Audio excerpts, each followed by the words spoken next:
shit. Sometimes you forget things and you just leave them on the wait. Leave it on the waiting screen. You done fucked it up, bro. I done fucked it up, bro. Oof. Red Dead Relations, that ain't it.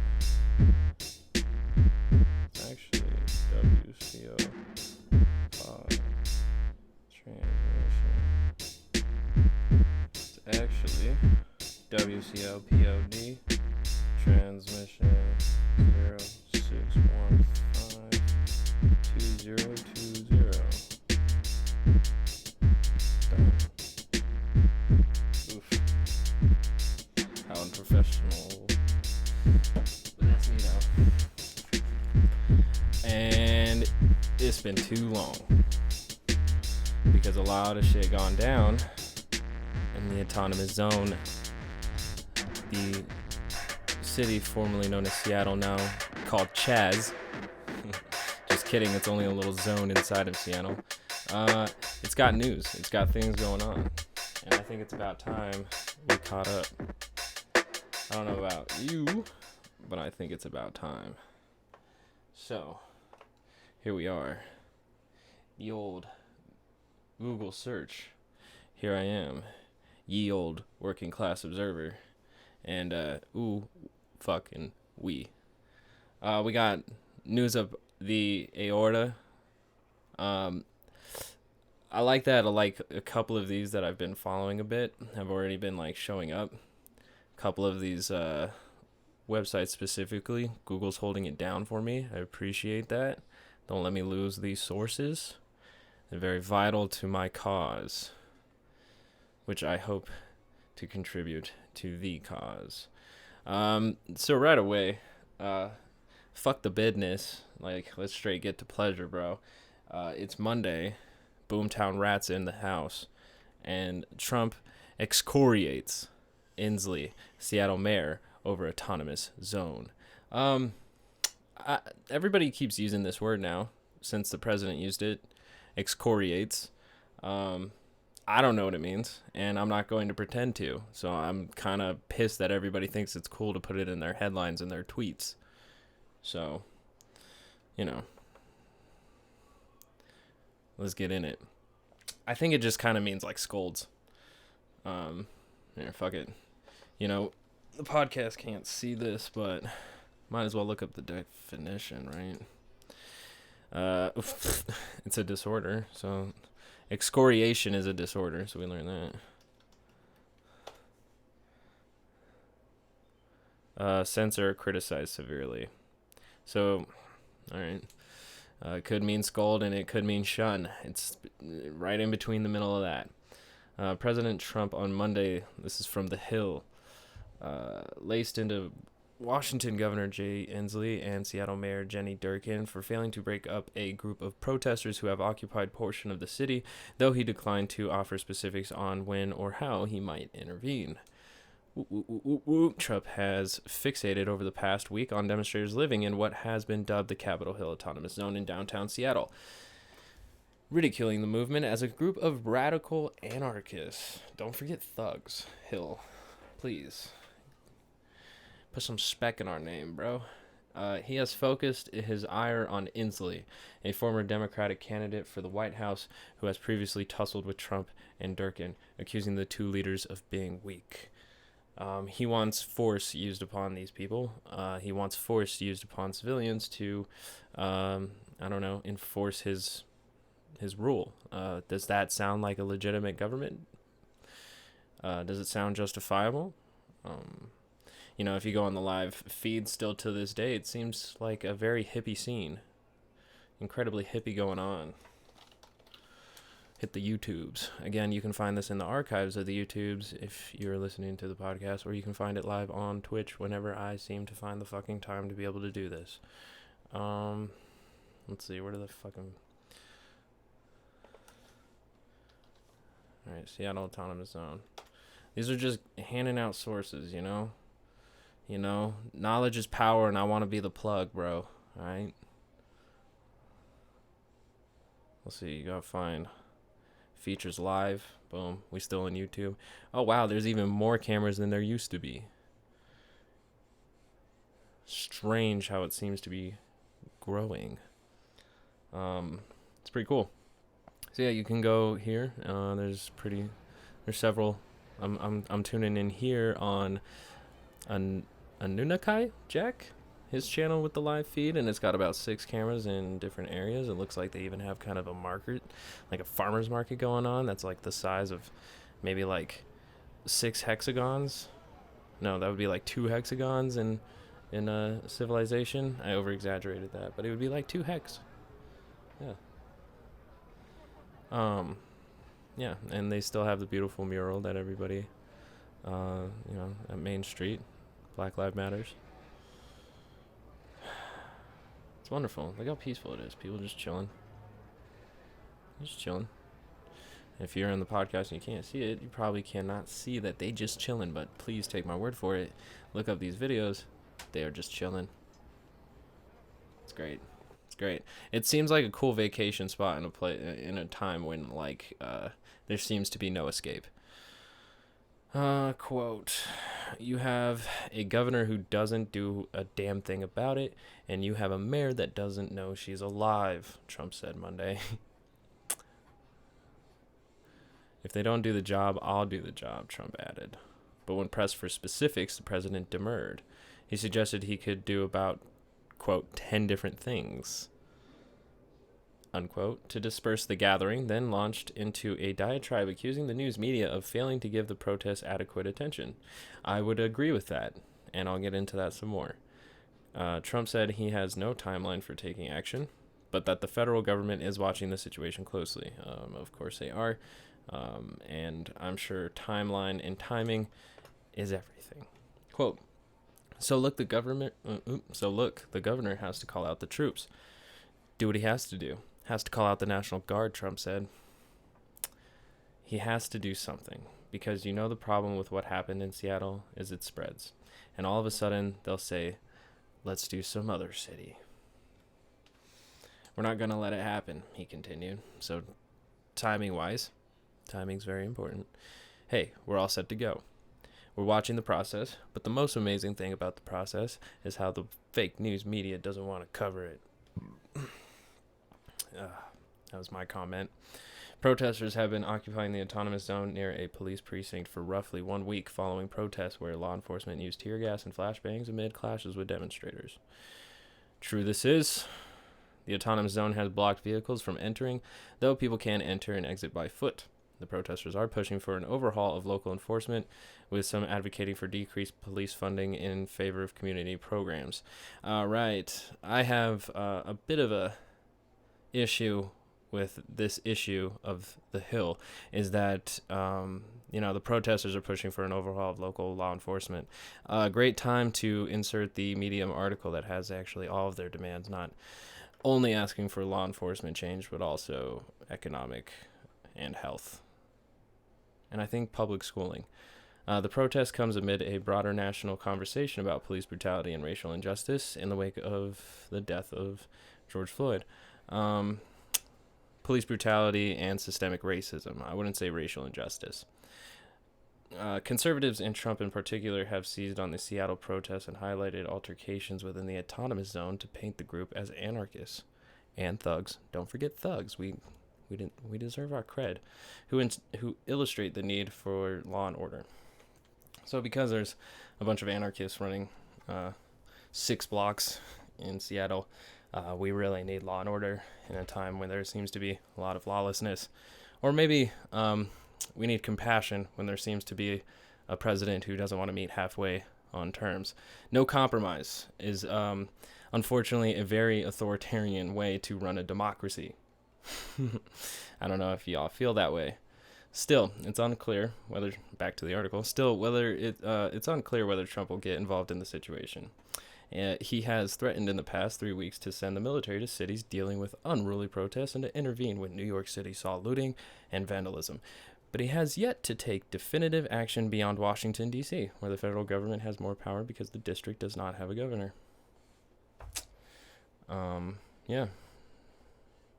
So I don't know if Trump would break laws by sending national troops there without the governor asking for them, but I think it's extremely bad optics, and maybe why he's not doing it. More to develop on Trump's hate for autonomy. That's still developing. Thank the heavens that City Journal here is still keeping up with this, because there would be no truth in anything that's going on in Chaz without the City Journal. And look, it's by my favorite same guy right here, Christopher F. Rufo, the only person on the City Journal who seems to be covering this. The state of Chaz. Yes, this autonomous zone is now a state in the eyes of most far right, including City Journal and Fox News. The first night Tucker Carlson heard about it, he immediately called it a country. So they're trying to push Chaz out of the borders. Think of that language as you will. All right, this is Christopher here. Quote from the article: "The new state of Chaz has evolved over the past week, following Seattle Mayor Jenny Durkin's decision to abandon the Seattle Police Department's East Precinct building. Left-wing protesters have transformed the surrounding neighborhood into the Capitol Hill Autonomous Zone, Chaz, hoping to create a new political authority based on social justice principles. On its first night, the new microstate was led by the armed paramilitaries of Antifa." Antifa has a paramilitary unit, even though the John Brown Gun Club is in Antifa. So they're not really separate, but I have been hearing reports that the John Brown Gun Club is there. I'm not sure to verify this from anybody else, but that's what I hear. And they are extremely anti-fascist. But after preventing the return of police and securing defined borders, the Chaz has sought to implement civilian rule. And apparently that's terrifying. Civilians running things? Dear God! Almost immediately, activists established a social structure based on a reverse hierarchy of oppression. Native American, Black, and trans women are the highest authority.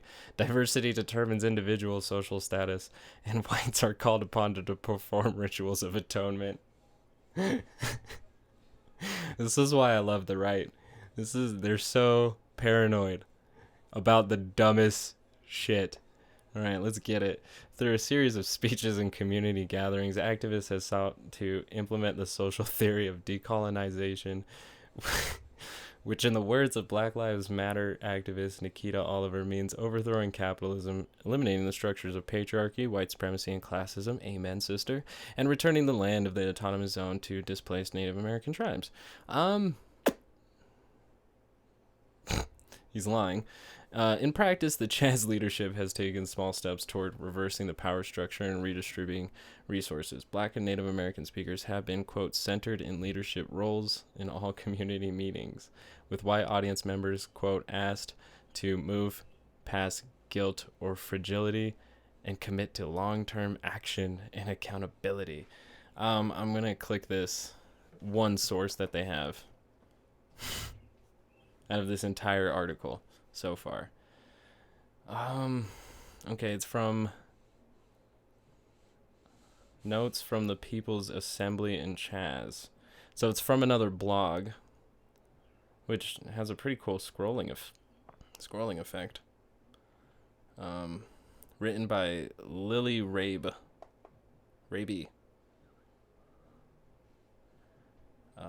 It's her first article on Northwest Arts Streaming Hub. Northwest Arts actually having a lot to do with the autonomous zone. It's basically a district, right, of Seattle.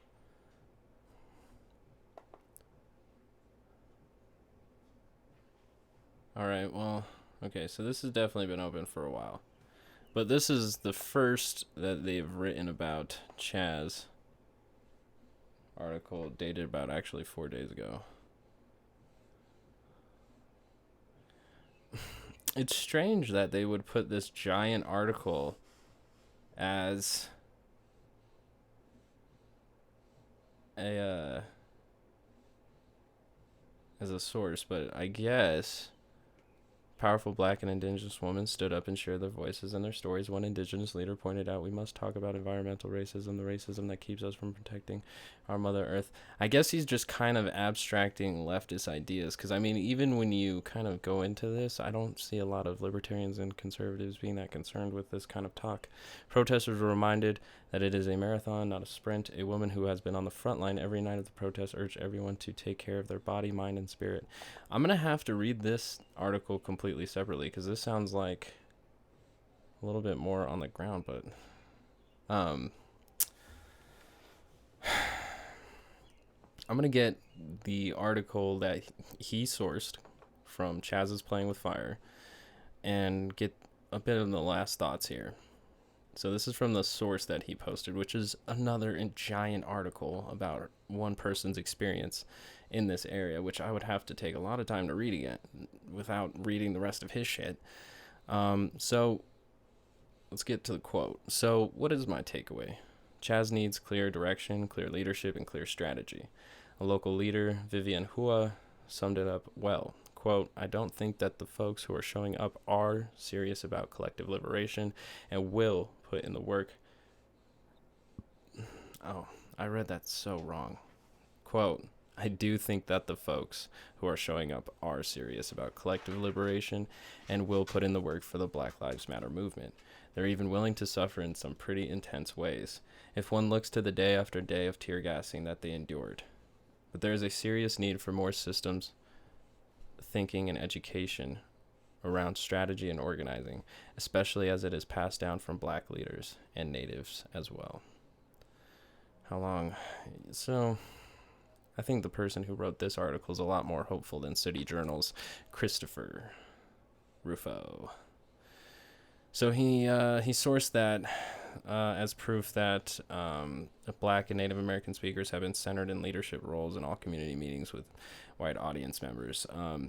There is no leadership. At the end of it, it actually said there is no clear leadership. So the fact that he's claiming that Black and Native American speakers have been centered in leadership roles, it just scares the shit out of his readers, is my guess, to hear that Black and Native American speakers are centered in leadership roles. Because this whole article is fear-mongering. It's othering and it's fear-mongering. But after reading that article is the next sentence here. After that source, which seemed like a really nice source. Like, I actually might enjoy that read more. But I think it's important to see how the right political spectrum, quote-unquote, is spinning this narrative. Following the thread, I think it's pretty important to see the outcome. At one evening event, an indigenous rights activist with a purple bandana wrapped around his face announced a campaign for immediate small-scale reparations. Quote, I want you to give $10 to one African-American person from this autonomous zone, he said. Every one of you, and I remember your faces. You find that African-American person and you give them $10. There's no source for that, but says it. Though activists have largely succeeded in creating a multiracial coalition, the Chaz leaders have sometimes adopted policies of explicit segregation with some space reserved for BIPOC? BIPOC? Quote, Black, Indigenous, and people of color, unquote. Activist Marcus Henderson, an urban farmer with an engineering degree from Stanford, created a shared agriculture project in Cal Anderson Park with a sign announcing the garden is for Black and Indigenous folks and their plant allies. All right, well, he actually has another source here. Click. And it takes you to an Instagram. That's my Instagram. Cool. This garden is for Black and Indigenous folks and their plant allies. Yeah, as you can see in this picture right here beneath the sign, there is a white farmer. In fact, there's another one. And in fact, there's 4 people on the side there. And look, there's some people over there just enjoying a picnic. It is not this hostile environment of segregation like the South of 1960s that Christopher claims it to be. As Henderson told reporters, the urban garden is a response to the question of how. You know what? I gotta pause for a second because I need to follow this dude and like some pictures. Right, I'm liking that picture. That racist ass article sent me here, but I'm liking the picture, and then I'm dipping. All right. Let's see here. As Henderson told reporters, the urban garden is a response to, quote, the question of how black people have been disenfranchised for so long, unquote, and a demonstration of collective land ownership, taking back property and really making it work for the people. Honestly, those are not negative quotes. So I agree with a lot of that.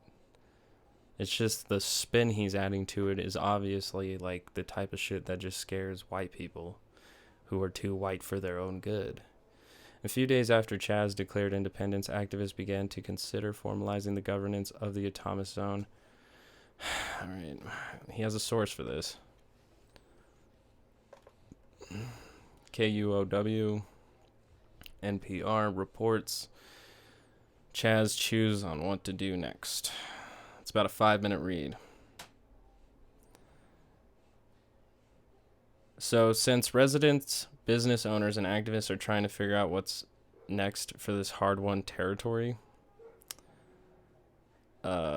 Chris is saying that they're formalizing the governance of the Autonomous Zone. So I guess in like terminology, and if you want to be a douchebag, yeah, they're figuring out how to live together.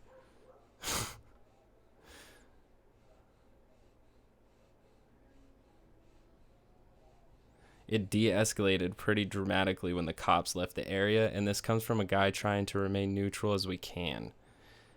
That's a quote from the article that this dude fucking quotes. It's insane that he can put these articles in here and the people won't read them. Like whoever is reading his shit. And he's like an actual journalist. He's got a check. No, wait, I don't think he has a check mark on Twitter yet, but he's got followers. It's still strange, and it's one of the top things that pops up on my Google. Maybe Google wants me to read this more and figure out I'm on the wrong side.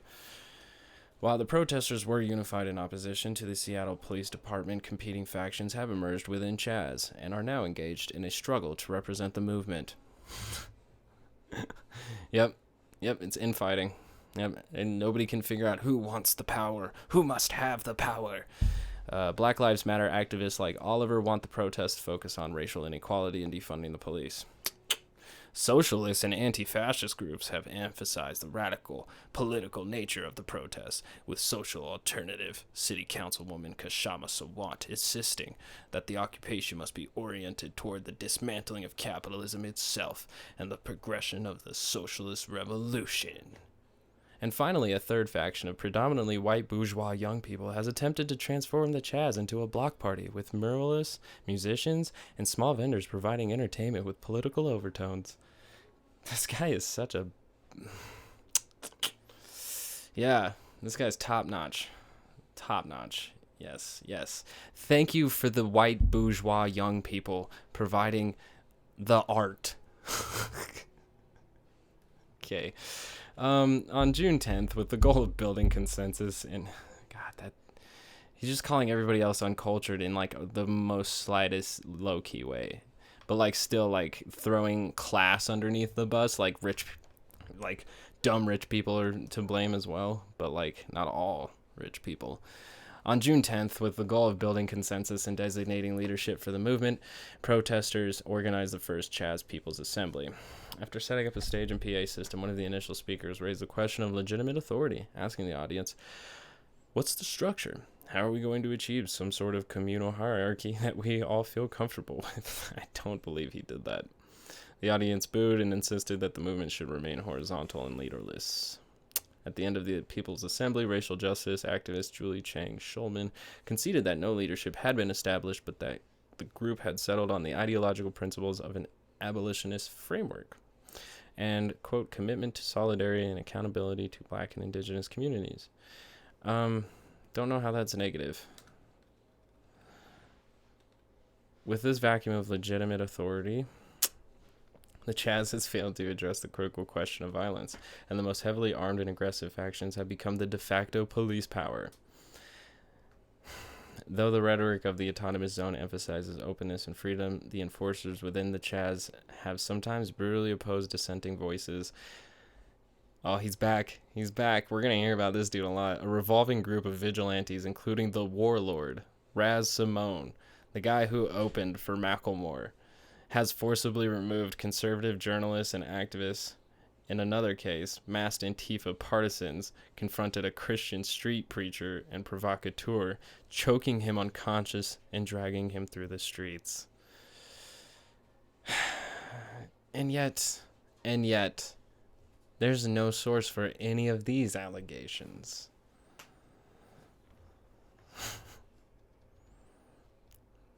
We haven't had a source in about three paragraphs.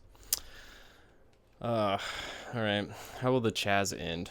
Seattle Mayor Jenny Durkin has signaled her willingness to provide up to $100 million in funding for, quote, communities of color. And according to one official familiar with internal discussions, city government is considered transferring ownership of the East Precinct building to local community groups. But if the Chaz leadership is unable to maintain the peace, city officials will be obligated to retake the zone by force. Seattle Police Chief Carmen Best has suggested that serious crimes may be occurring within the Chaz, and that officers have not been able to respond. I feel like that's actually one of the only few true statements that he's put in here, but the only thing I gotta say to that is that it just seems like aggressive language to me. So I'm gonna keep moving on. Sunday night, the Chaz nearly erupted into a wider conflict. A man dressed in black broke into the car tender, a local business, allegedly stealing some items and setting the building on fire.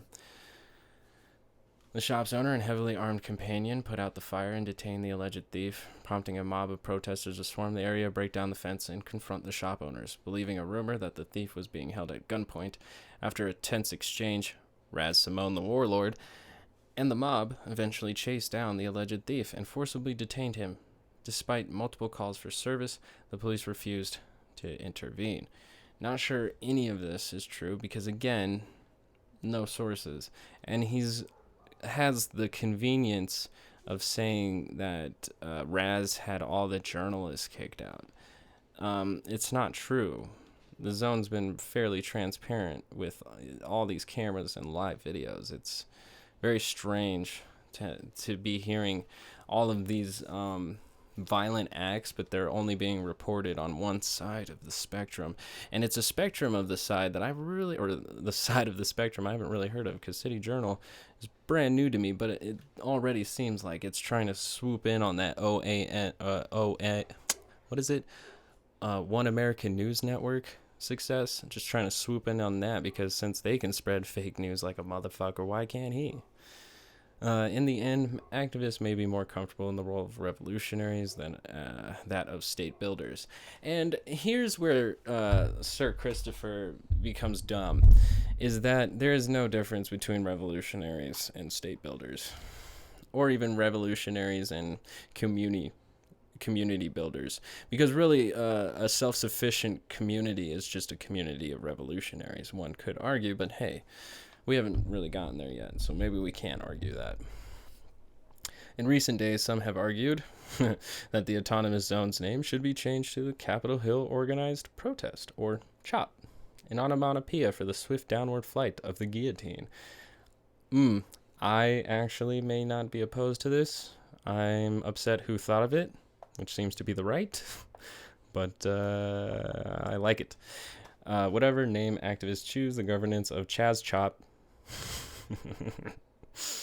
reveals a key flaw in social justice theory. In the absence of a legitimate police force, society does not become immediately peaceable. Instead, it can quickly descend into mob justice by empowering masked Antifa activists and armed vigilante leaders such as Simone. The Chaz is playing with fire. Unless a solution can be reached, it's a strong possibility that this utopian experiment will end in tragedy.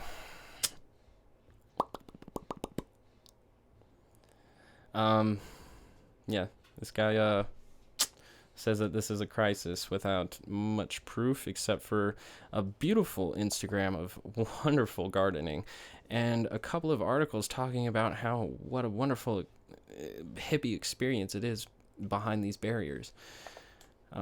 Like it says right here from this quote on the NPR, KUOW NPR, which is, I think, their local NPR. It says, quote, "It de-escalated pretty dramatically when the cops left the area. And this comes from a guy trying to remain neutral as we can. As neutral as we can." And that's Jeff Scott, who owns a manufacturing business. And he had a front row seat to the protests and police response. Taha Ibrahimi, I probably pronounced that wrong, my fault. Quote, "I feel relieved to come out now," Ibrahimi said. Quote, "Before I was scared to leave my apartment. I was so happy when the precinct left because I could finally leave my apartment."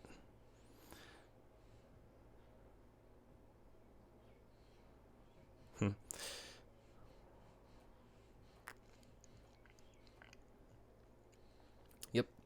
So, I mean, yeah, it actually does have Nick Pennington, who seems to be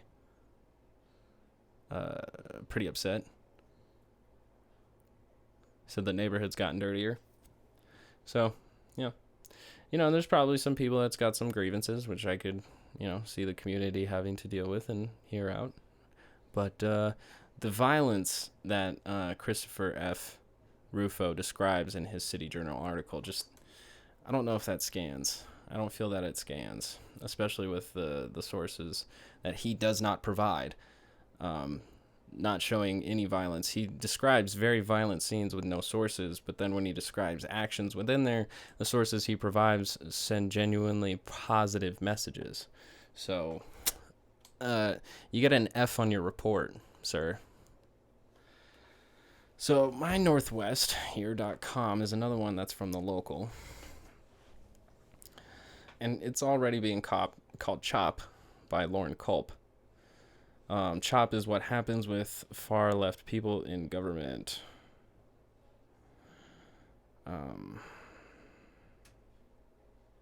As the Capitol Hill organized protest zone continues to operate without interference, and the question as to how the government should proceed remains open. Republic Police Chief Lauren Culp joined the Jason Rance show to discuss Inslee's handling of the situation. How would Culp react as governor to what's going on right now in the city of Seattle? I don't know. Welcome to the show, Lauren. So let's jump right into this. The the Capitol Hill Autonomous Zone. Yes, we can hear you. How do you think the governor has been handling this and the mayor has been handling this up until this point? How would you have done it? Well, it's good to be with you, Jason, and I want to let you know I'm inside my car down in Pasco right now, getting ready for a meet and greet here. But the way that I would have handled the problem with Seattle right now is not the way that Jay Inslee's handling it, obviously, not the way that the government in Seattle's handling it. But, people have a constitutional right to protest. We all agree with that, right? Peaceful protest is allowed by the First Amendment. But as soon as it turned violent... All right. Well, I just got to say is that if you do not like the way that they have handled it so far, then you must, and then I have to assume that you would have pursued just more violence. You would have pursued more pushing and repressing of police. You would have had another week or longer of police riots against protesters. So, by pushing police back and allowing a zone for peaceful protests without cops coming in to smash everybody, a lot of people are seeing that as the wrong move. And I have to ask why, because the opposite of that move is to then just cause damage and cause hurt and cause pain. I don't see that healing the community whatsoever. Meeting halfway, having a peaceful protest zone where they are left alone to do their chants, to do their marches, to express their ideas with each other, to get to know their community. This makes sense, especially in a time when we're all so absorbed in our phones and this and that and all of the other. And now when an actual community attempts to forget the state to actually learn its priorities, it cannot take it. The authorities no likey. That's all I gotta say about that. But a couple more articles on this, and then I got one more thing to read before I hop off. Fox News reports confusion reigns as Seattle seized 6 blocks known as Chaz purportedly change his name to Chop.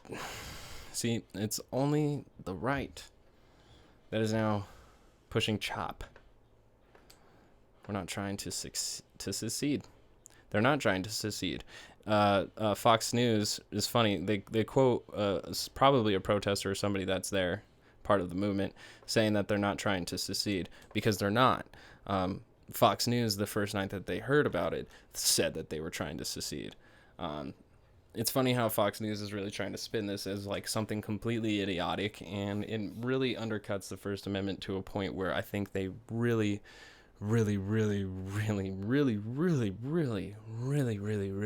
hate their viewers. They hate them so much that they want to feed them so much information that is bad for their democracy, democratic, philosophical, political, all kinds of health, mental health, all of it. They just want to drain and suck and toxify all of it so that you're basically useless when it comes to voting or actively participating in issues. Whew. That's the truth. Though everyone from Trump to local cops, and this is from the Daily Beast, not sure I'd always trust the Daily Beast, because it's fascinating that you have a report, but also it says opinion. Opinion pieces tend to be a lot farther down either side of the political spectrum. Like, it could be left or right at this point. I'm not really sure where this is going. Though everyone from Trump to local cops have expressed fear about the idea of anti-brutality activists being armed, they said it's essential to ward off dangerous extremists.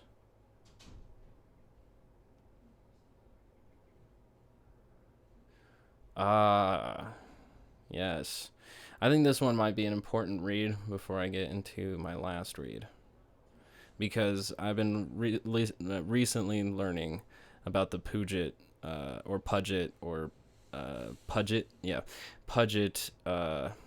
John Brown Club. Where is it? John Brown Gun Club. Or is it Puget? Puget? I don't know. Puget Sound John Gun Club. PSJBGC.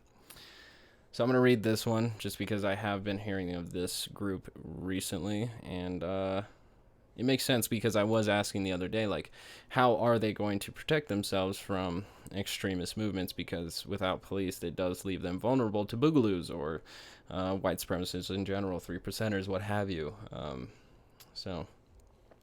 Seattle's bustling Capitol Hill neighborhood has long been a hotbed of gentrification, but right now, the streets surrounding Cal Anderson Park are undergoing a different kind of transformation.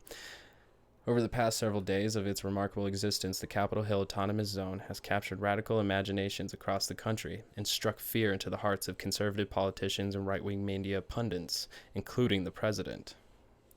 Also known as the Seattle Autonomous Zone, the 6 blocks surrounding Seattle's now abandoned East Precinct have become a virtually cop-free space, populated instead by a diverse congregation of activists and community members who have turned into a bastion of radical care and artistic expression.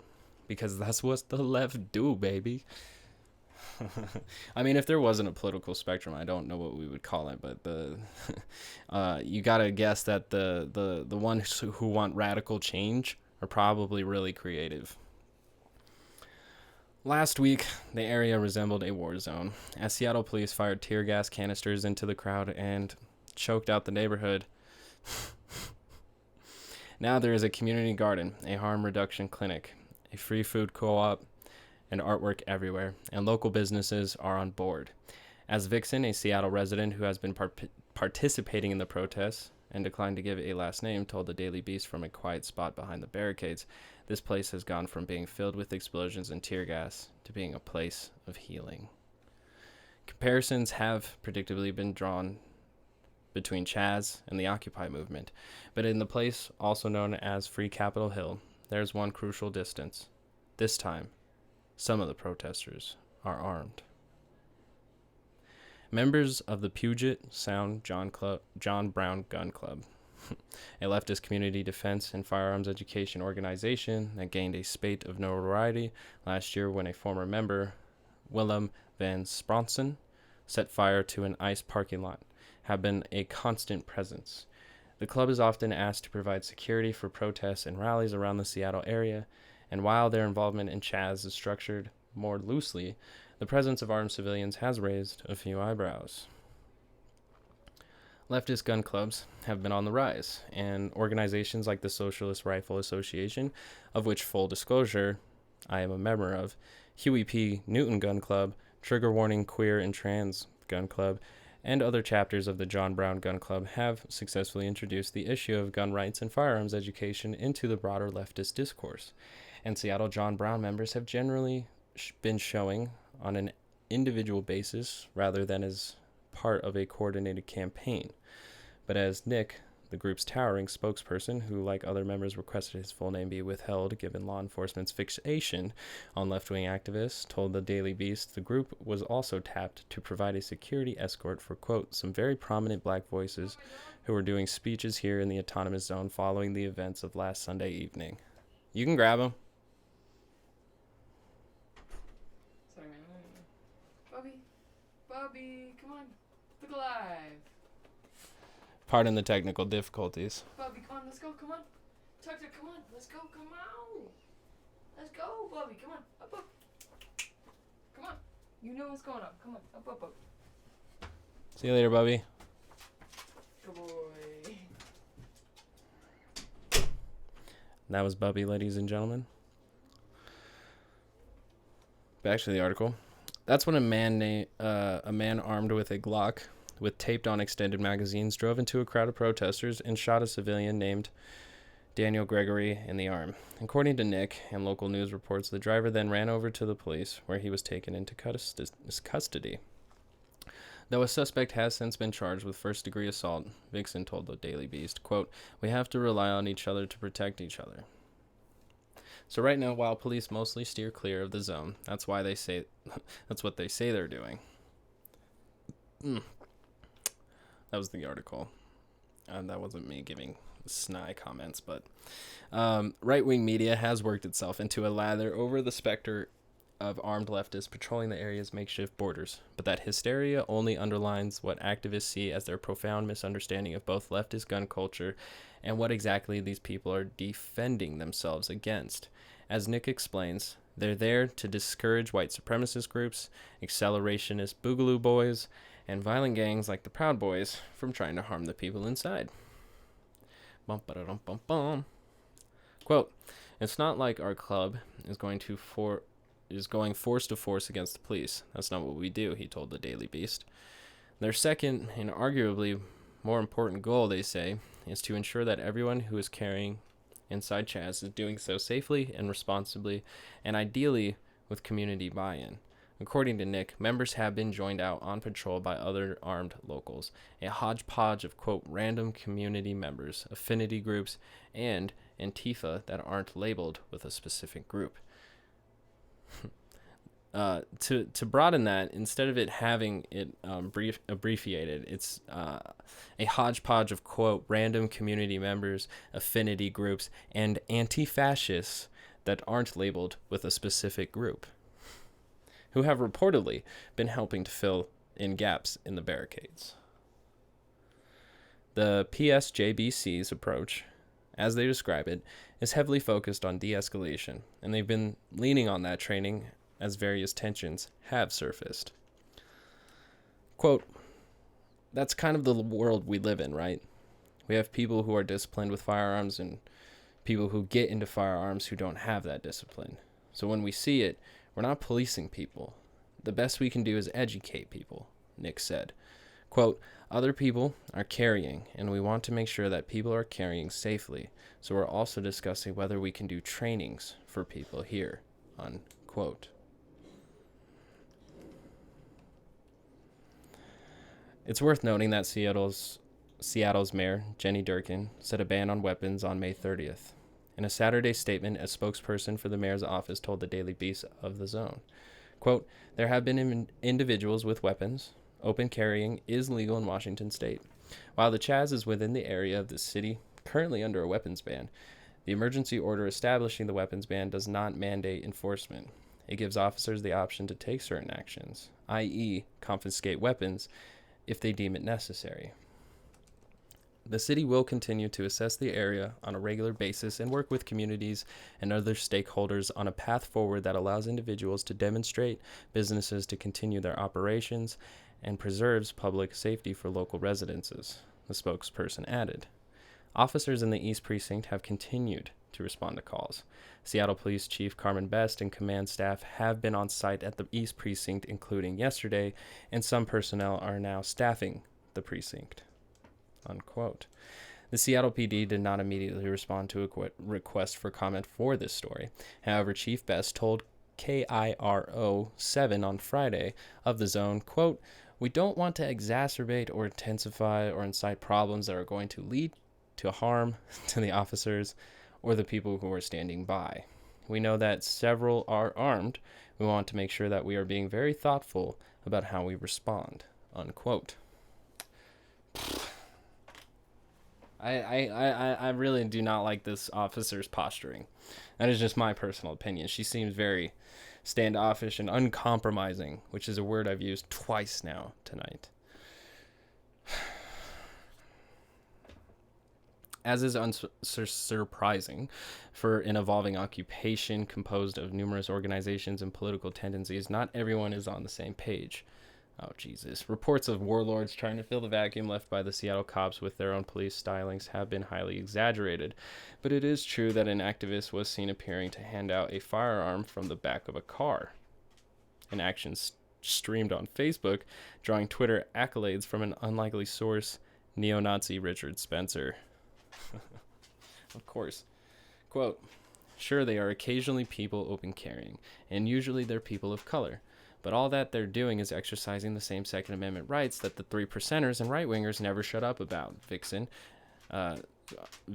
who is also a PSJBC member, told the Daily Beast. But because they're afraid of the C word, communist, right-wingers lose their minds over it. And unlike whatever's happening in their own personal fantasy land, all this talk of the boogaloo without the rule of law, the threats of violence against these communities are actually credible. Yep, I agree. And while a more liberal project would undoubtedly balk at the mere thought of armed community members strolling through its midst, the explicitly leftist bent of the Chaz itself allows for a diversity of opinions on firearms and their use.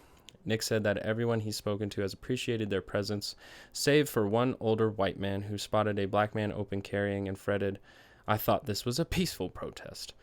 There is no quote for that. That's just offhand. But, the same thing happened in city journals, and, could be true or could be not. By all accounts on the ground, it is a peaceful protest. The protesters themselves say they are just not taking any chances on what or who may be lurking beyond their makeshift borders.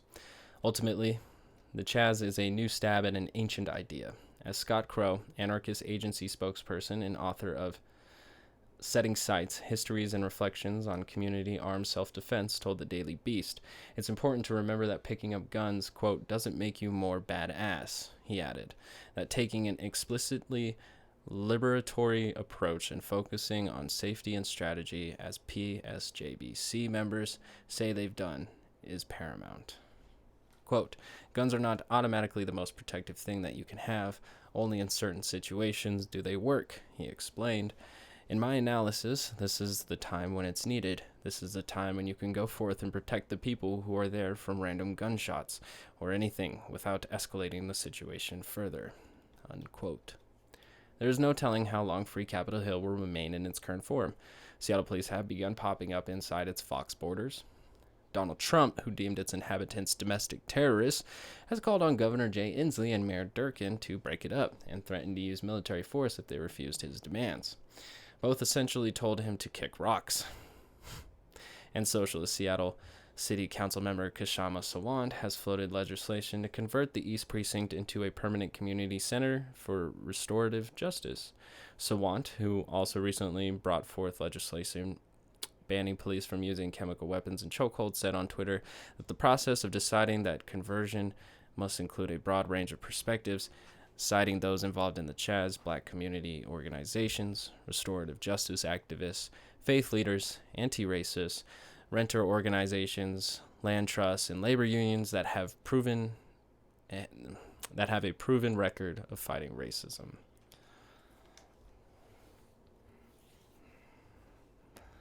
Yep. Because, we're not going to be able to just destroy racism. It's been a fight that we've put off for till now. And as Crow explains, the tensions between various community defense strategies is normal and can even be healthy. Quote, nobody said autonomy or trying to build these spaces was going to be beautiful always. If you're not there to convert or to rule over people, it's always that way, he said.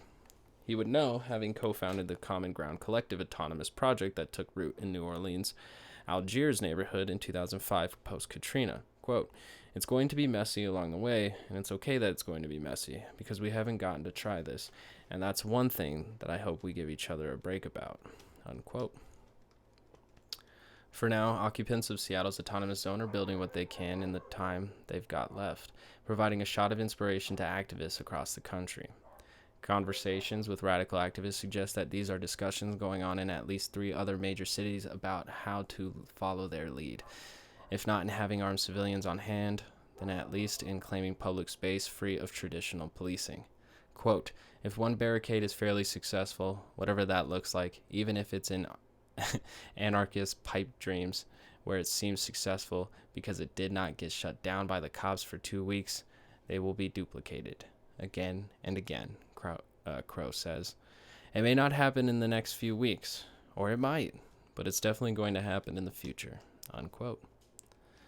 No matter what happens next, the community defenders of Free Capitol Hill believe they have drawn up a new blueprint, however rough, for what it can look like when the people take it upon themselves to defend and protect their communities. As calls to defund and abolish the police continue to pick up steam, this little slice of Seattle offers a stark reminder that a world without cops really is possible, however ephemeral it may be, and despite the potential for armed civilians to cause harm. Quote, here's what's happened in the last few days of occupation. A lot less tear gas, Nick told the Daily Beast. That precinct has not gone on fire, and there's talk of turning it into a community center if we can get the police to leave. If somebody calls the police, they'll just show up 30 minutes late and end up swatting the wrong address and shooting someone's dog. Those are all things that we're missing, and I'm not sure that anybody here has any complaints about that, unquote. All right, well, I like that article. It is, I would say it's left-leaning. That was from Kim Kelly over at the Daily Beast. Fine reporting. I think it was a great way to kind of maybe bridge the gap between radical ideas and moderate living conditions. So I got to give shouts to Kim Kelly and the Daily Beast for actually providing. I found that educational. I don't know if anybody else would find that terrifying. I'm sure there are, but that was wow. I learned a lot from that one. Just how important it is to really have the infrastructure to catch yourselves when you fall, and that's really what the community is. Because I mean, we've seen it before. The government will abandon. So, coalition building, mutual aid, is pretty essential to the survival of the community, past the state's intentions. So if you want more information on that, please go over to the Daily Beast. Kim Kelly reporting on Meet the Gun Club patrolling Seattle's leftist utopia. The only thing I would say utopia in the making. Just a useless, unnecessary addendum, just because it's not quite the leftist utopia we would wish, which is like a fully autonomous zone that would be able to trade and participate in the world stage as well, because I don't think necessarily you could survive off isolationism, because even some indigenous tribes can't survive in those terms now, like speaking of Brazil and the Amazon as a broad example. But I gotta get in here because the article is saved in my phone.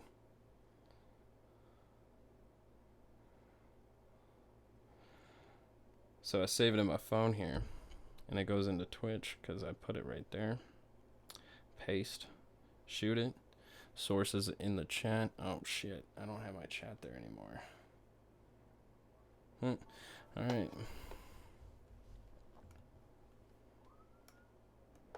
You do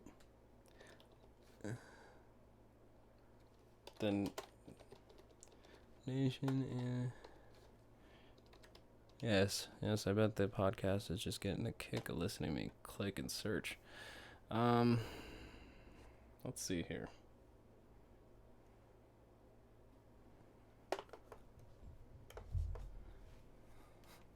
Antifa from your couch. I think this is gonna be another good article. Wow, what the fuck? How do I have this article on my phone, but like,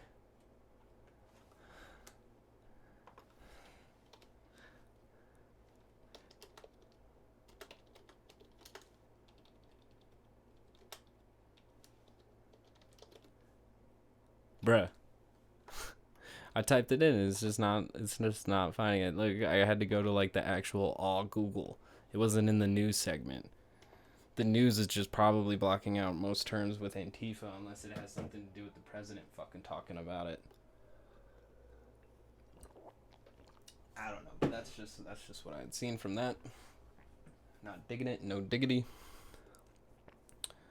Nope. All right. So, for the final article of this beautiful Monday, Boomtown Rats, it's by Talia Lavin, Talia Lavin, by the in the Nation. How to be an anti-fascist from your couch. You don't have to punch Nazis to fight fascism. I wanted to read this just because I feel like it might bring hope for those hopeless romantics out there like me, that there might be a better future out there. So, let's begin. This week I started joining right-wing militias again. It's easy to find a variety of far-right, quote, patriot groups on Facebook, and most don't screen their membership. I joined as many pages as I could and monitored them for one thing. Was anyone planning to show up armed to Black Lives Matter protests? I also tracked several chats on Discord, a chatting app with text and audio capabilities focused around Boogaloo ideology, the loose, mostly white supremacist movement whose most ardent desire is to spark a race war. Boogaloo is derived from the 1984 breakdance movie sequel Breakin' 2, Electric Boogaloo, and the movement is similarly focused around a sequel, a second Civil War. My goal there was the same. Find out about specific plans and record the gear and people said they had. One Discord group, for example, featured users boasting about their ARs, gun sights, SIG SOURs, and Glocks. And if any useful information cropped up, I could get in touch with people who would pass it on to activists on the ground. I use a fake Facebook account, which I've used dozens of times for this and similar purposes. The name is false, and the profile is built out with an array of far-right groups, quote, patriotic interests, and dog whistle posts designed to maintain plausibility. I've made so many accounts on so many apps over the past years that I have to take care not to lose track of my pseudonyms. Although it kicked into high gear during research for my book on the online far right, infiltrating hate groups isn't just a strange hobby or a journalistic endeavor, it's anti-fascism.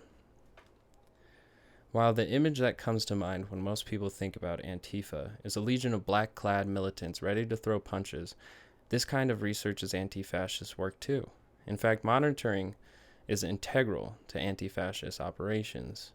Antifa is a series of organizing tactics and an ethos, not any specific organization. While any decentralized group encompasses a variety of ideas, Antifa consists of opposing fascist groups by any means available, including, if necessary, violence. For many anti-fascists, however, infiltration, monitoring, and research are their primary or sole ways of engaging in anti-fascism. Fighting militant fascist groups is a large and complicated endeavor, and while aiming a fist at a Nazi's face can be part of that opposition, it is only one way. Just as other forms of social activism require a diversity of tactics, the protester who marches, the planner who puts together a city budget to defend police forces, the person who attends city council meetings, so too does anti-fascism. The research is unglamorous, exhausting, and involves psychologically torturous degrees of deception. You have to expose yourself to a disgusting mass of racist bile, which takes a grinding toll on the spirit. It also must be done carefully. Members of far-right groups can and do target activists and their families with death threats, harassment, and even violence. But the work serves the sole purpose of Antifa, preventing the escalation of far-right organizing and defending our communities from their hatred. Anti-fascism online comes in a multitude of forms.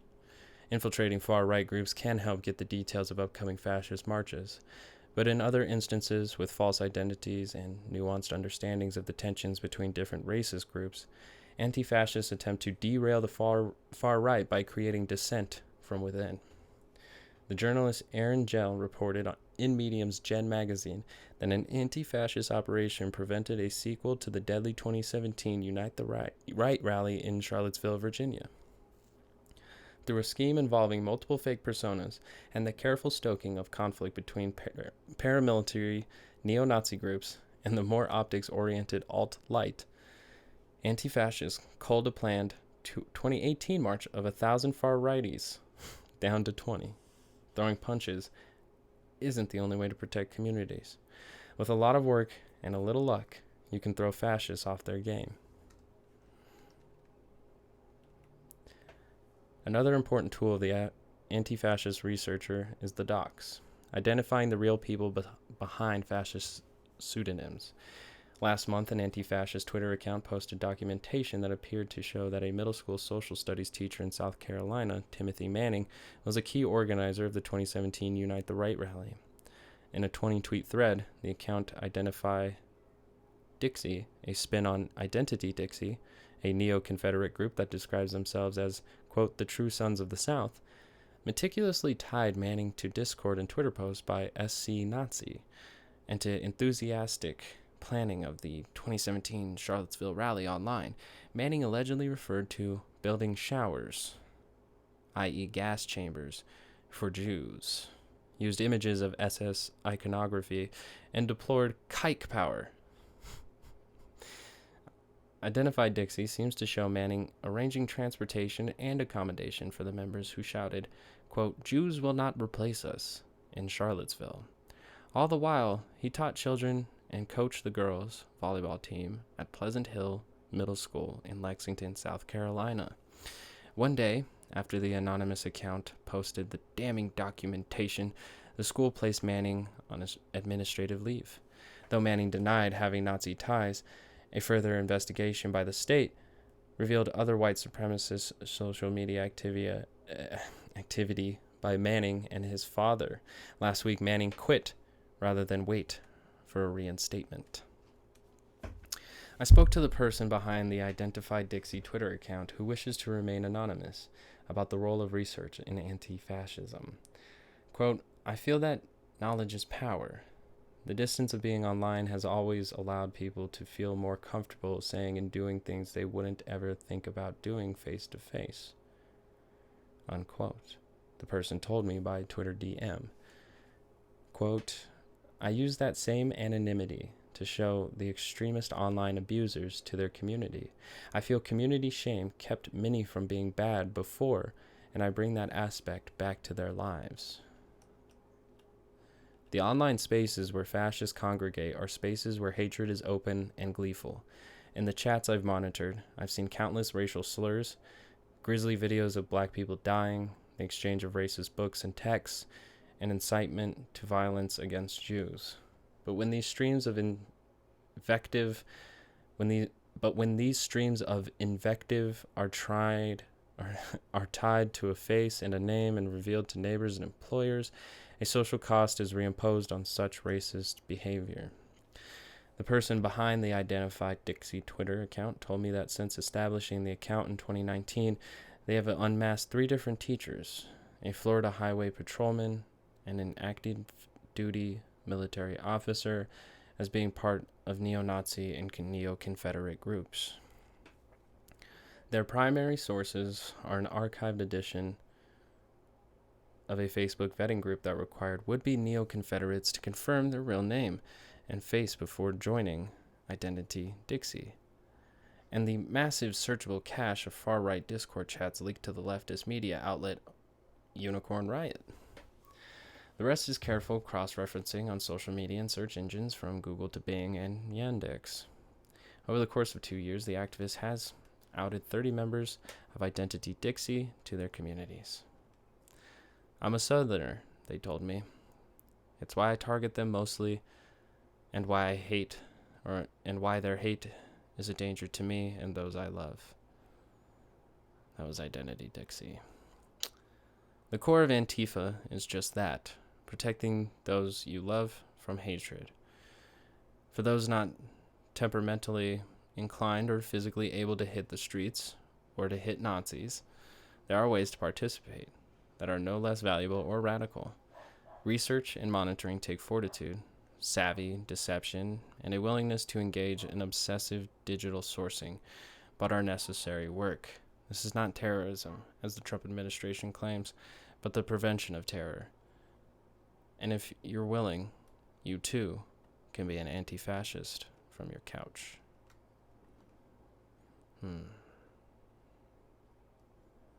That's the thing about the internet, is it lets you rule the world from your couch.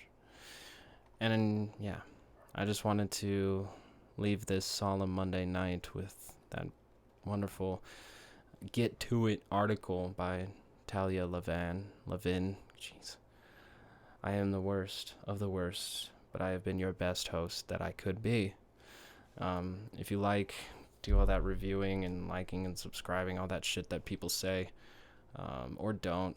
I'm not in any position to tell you what to do. I'm over at Twitter, at Class Observer. I'm on Facebook, at Knowledge Plug. Normally I just react to news like I did with The Hill and City Journal, but I wanted to read some articles that were a little bit more positive, a little bit more about how action is being taken, about how action is being moved across the United States. We pushing weight, boy. So you better get on to it.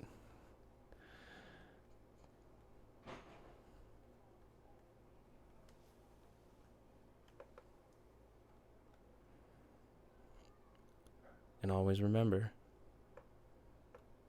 stay revolutionary.